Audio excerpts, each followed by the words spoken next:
Hi everybody, I'm Brent Kelly with the Stoker 17 Video Squad. I'm here tonight with James Chambers, writer of horror, crime, fantasy, and science fiction. And James has written numerous comic books, including Leonard Nimoy's Primordials, the critically acclaimed The Revenant, which appeared in Shadow House, and most recently, a Midnight Hour story for the comics anthology Negative Burn.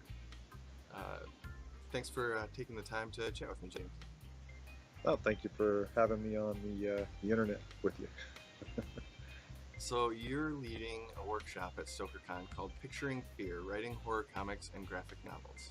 What would you care to tell us about that?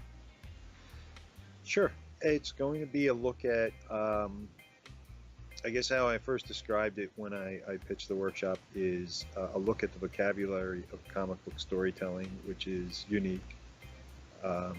It's especially writing horror comics where horror depends so much on so often depends so much on what's not said or shown as much as what you do show.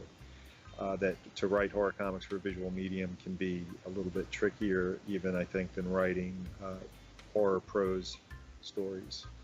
So this is going to look at the basics, the fundamentals of the elements of a comic book page, a comic book or graphic novel format, the elements in terms of the visual and the text and how those interact and what you can do with those to create suspense or create atmosphere and convey character. So how long have you been in the comics business?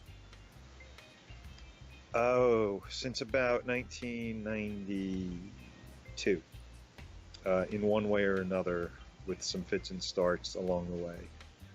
Working at Techno Comics, I edited Leonard Nimoy's Primordials and Gene Roddenberry's Lost Universe. And for Leonard Nimoy's Primordials, I worked pretty closely with Leonard Nimoy on the story.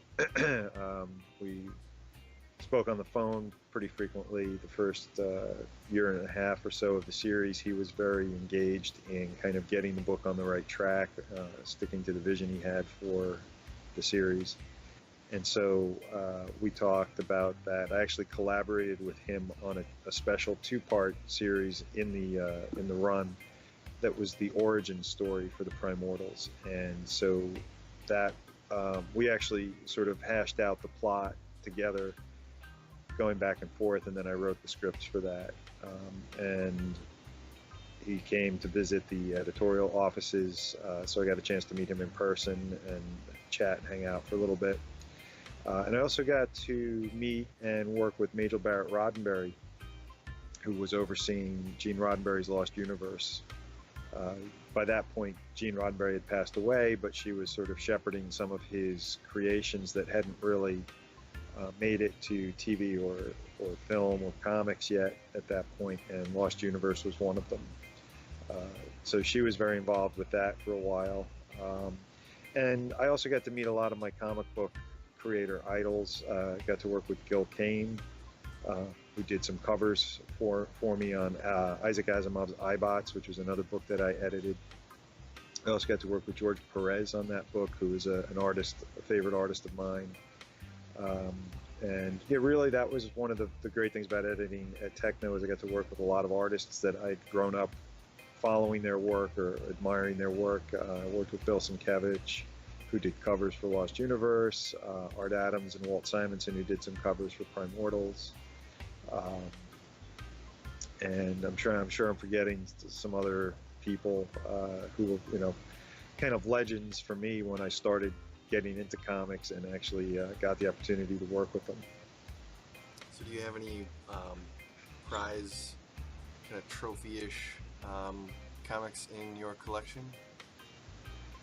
Uh, I have a copy of House of Secrets number 92, which is the first appearance of the Swamp Thing, which I bought for $8 in high school.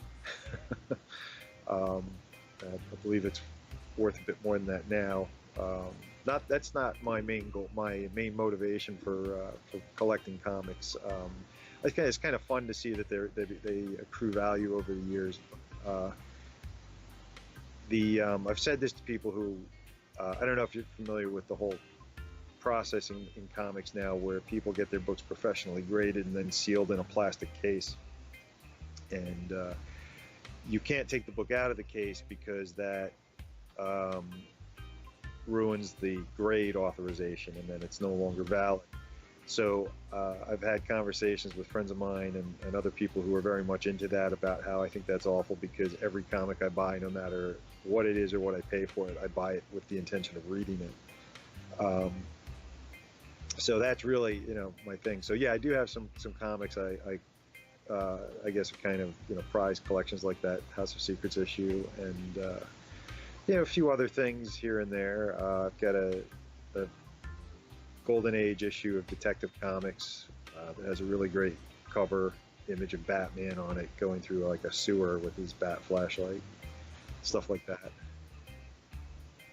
Well, James, I really want to thank you for stopping by. I appreciate it. Taking the time to have a little chat with me, and good luck with your workshop at StokerCon. Everybody, make sure you get signed up. Thanks very much. I hope we have a full class. Well, take care, James. You too.